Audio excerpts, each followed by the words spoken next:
bad news situation is a Hall of Famer has passed away. Hall of Famer Alicia Rio has passed away. Now, there are mixed reports on this. They said supposedly she died for contracting the corona, but she has been failing health. Some people, you hear this, says dies following about the COVID, in other words, or contracting, or basically the complications due to the corona.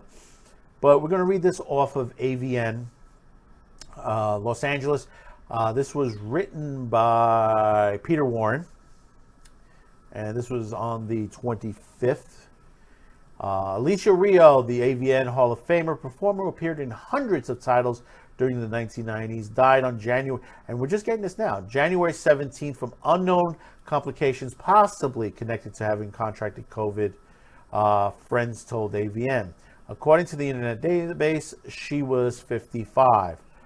Rio's former husband, retired performer Steve Houston, told AVN that he learned of Rio's passing on January 18th from her niece, who said Rio has been found unresponsive at home the night before. At this point, I can't really tell you what the cause of death was. Houston said they did bring up COVID, but really waiting to hear from the coroner office comes up with, we'll just leave it as she passed peacefully and quietly at home.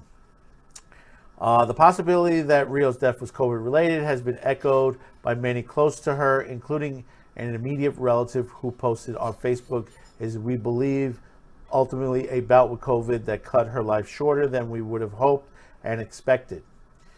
Houston related that she first met Rio in the summer of 1980 at a skating rink. It was an all-night summer skating rink that they would do once a year, where they were from. We were both from LA, he said, and in 1986 we got married and would be married all the way up to 98. At the time Rio entered the industry in 1991, Houston noted that she was the deputy city treasurer for the city of San Gabriel. So she was actually a government official. He recalled, at the time, I was at the Rio Honda Police Academy getting hired with the Monrovia Police Department. We were kind of an interesting couple that came into the business. One day she decided she didn't want to be a city treasurer anymore, and she wanted to be dancing and having fun, I guess. We had an amazing adventure in the industry, he went on. She was loved by everyone. She was a real deal for the industry. She didn't come into the business because she needed money. She didn't come into the business because she came from an abusive family, or like you'll hear about. She came into the industry to become famous. She came into it because she loved having sex, and she just wanted to have her freedom to do what she liked doing. Elaborating on Rio's transformation from government to job to entertainer, Houston imparted that she was the first Hispanic in the history of San Gabriel to be elected the deputy city treasurer position. See, this is what we say, that basically the glass ceiling has always been broken. She has a bachelor's degree in business, and she went up for another higher position, which would be the city administrator. She had been there for 5 years. Then they passed her up. They hired a pretty little blonde girl who was there part-time for 2 years. Later, we found out that the pretty little blonde girl was doing the people that she needed to move up the position. In other words, she slept all the way up.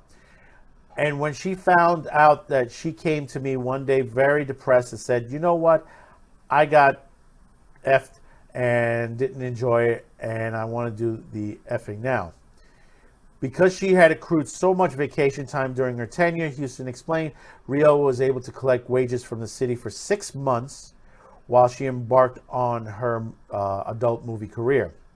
As for himself, when Rio adult work became an implement to his being able to pursue his lifelong dream of becoming a police officer, Houston said he chose to follow her on that path and has no regrets about doing so. Though he left the industry in 2002, he reports that he and Rio would have stayed very close, very tied up until the day she passed away. Everything she said she would do, she would send pictures, and we talked about it.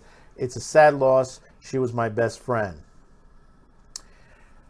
I have to agree, she was a very, very beautiful actress. I believe from Mexico way. And I've had some of her videos. I have a couple of her videos that you can't even get.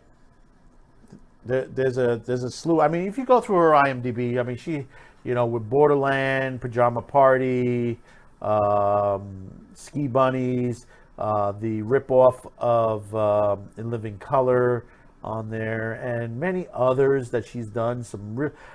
She's done some really good films, and this is a girl that wasn't afraid to do these films. And also, she's been in regular movies. Fear of a Black Hat she was in, and a couple of others where she's done some side roles that, in the back, which a lot of other adult stars have done as well. I mean, your Tracy Lords, when she got out of the adult industry, she was basically doing low budget films. I mean, she started out as she was getting out of the adult industry. She had little parts in Married with Children and a couple other series. She did a Stephen King. But for, Alicia Rio, who was, doesn't get talked about. When it comes to the Hispanics in the adult industry, everybody always go to Vanessa Del Rio in most cases.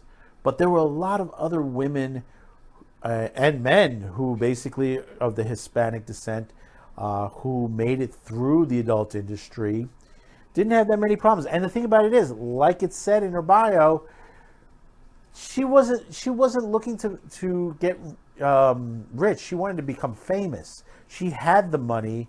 She didn't come from an abusive family. She had a good upbringing, and she just wanted to do this. She just wanted, and there are some people in the industry that does. Some of them are still in the industry, and others have moved on.